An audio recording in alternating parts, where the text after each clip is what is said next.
গড়েশ্বৰৰ বাঙালীপাৰাৰ Morrell policing কাণ্ডৰ 3 অভিযুক্তক আটক।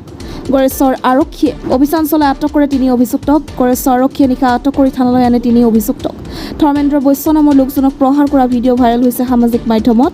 ভিডিঅ'টো আছিল ধৃত তিনিক্ৰমে সন্তোষ খতিউৰা, মিলন খতিউৰা, দীপেন্দ্ৰ লামিছানে। ওদালগুৰিৰ পৰা গড়েশ্বৰ অভিমুখে আহি থকা অৱস্থাত গড়েশ্বৰ আৰক্ষীয়ে আটক কৰা বুলি আৰক্ষীৰ সূত্ৰত প্ৰকাশ।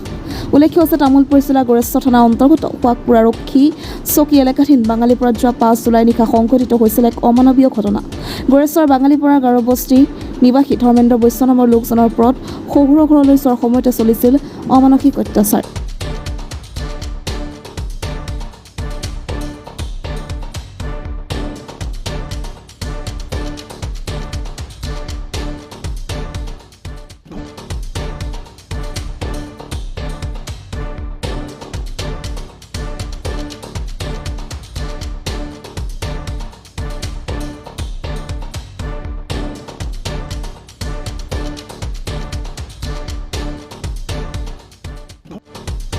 যোৱা 5 জুলাইত বাঙালীপাৰাত হৈ যোৱা মৰেল পুলিচগিৰিৰ ঘটনাৰ যি 3 অভিযুক্ত আছিলে, যোৱাকালি পুৱতি নিশা ওদালগুৰিৰ পৰা তিনিও আহি থকা অৱস্থাত আমাৰ গড়েশ্বৰ আৰক্ষীয়ে গ্ৰেপ্তাৰ কৰে বুলি আমি গম পাইছোঁ। আৰু এতিয়া আমি থানাত আহি পেলাই চালোঁ হয় 3জনে আছে। গতিকে এই 3জনক কঠোৰতকৈ কঠোৰতম শাস্তি বিহিব লাগে। যিহেতু শহুৰেকৰ ঘৰত মানে ভায়েকক ফোন কৰি গৈছিল, কইনাৰ ভায়েকক ফোন কৰি যোৱাৰ পিছতো তাৰমানে এনেকুৱা তালিবানী মানে চিষ্টেম কৰি মাৰিছে, লাঠিছে, ঘূৰিছে, খুকুৰিৰে সানিছে বা কাটিছে। তাৰপিছত 3 দিন সি মেডিকেলত থাকি তাৰ 3 দিন পিছত কেছটো দিছে।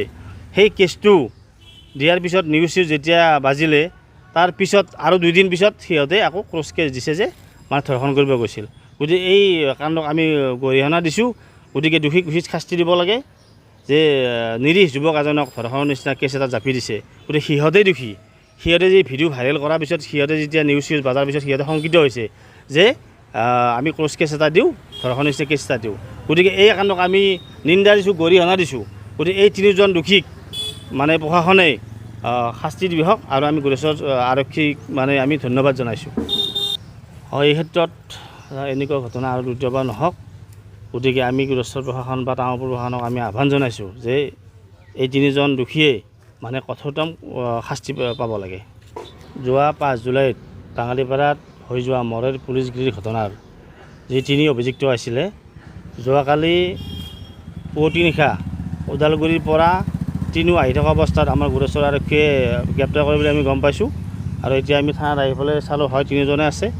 গতিকে এই 3জনক কঠোৰতকৈ কঠোৰতম শাস্তি বিহিব লাগে। যিহেতু শহুৰেকৰ ঘৰত মানে ভায়েকক ফোন কৰি গৈছিল, কইনাৰ ভায়েকক ফোন কৰি যোৱাৰ পিছতো তাৰমানে এনেকুৱা তালিবানী মানে চিষ্টেম কৰি মাৰিছে, লাঠিছে, ঘূৰিছে, খুকুৰিৰে সানিছে বা কাটিছে। তাৰপিছত 3 দিন সি মেডিকেলত থাকি তাৰ 3 দিন পিছত কেছটো দিছে। সেই কেছটো দিয়াৰ পিছত নিউজ যেতিয়া বাজিলে, তাৰ পিছত আৰু 2 দিন পিছত সিহঁতে আকৌ ক্ৰছ কেছ দিছে যে মানে ধৰ্ষণ কৰিব গৈছিল। গতিকে এই কাণ্ডক আমি গৰিহণা দিছোঁ। গতিকে দোষীক উচিত শাস্তি দিব লাগে। যে নিৰীহ যুৱক এজনক ধৰ্ষণৰ নিচিনা কেছ এটা জাপি দিছে। গতিকে সিহঁতেই দোষী। সিহঁতে যে ভিডিঅ' ভাইৰেল কৰাৰ পিছত সিহঁতে যেতিয়া নিউজ বাজাৰ পিছত সিহঁতে শংকিত হৈছে যে আমি ক্ৰছ কেছ এটা দিওঁ, ধৰ্ষণৰ নিচিনা কেছ এটা দিওঁ। গতিকে এই কাণ্ডক আমি নিন্দা দিছোঁ, গৰিহণা দিছোঁ।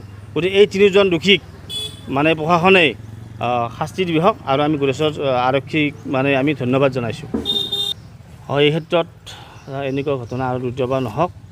গতিকে আমি গড়েশ্বৰ প্ৰশাসন বা তামোলপুৰ প্ৰশাসনক আমি আহ্বান জনাইছোঁ যে এই 3জন দোষীয়ে মানে কঠোৰতম শাস্তি পাব লাগে।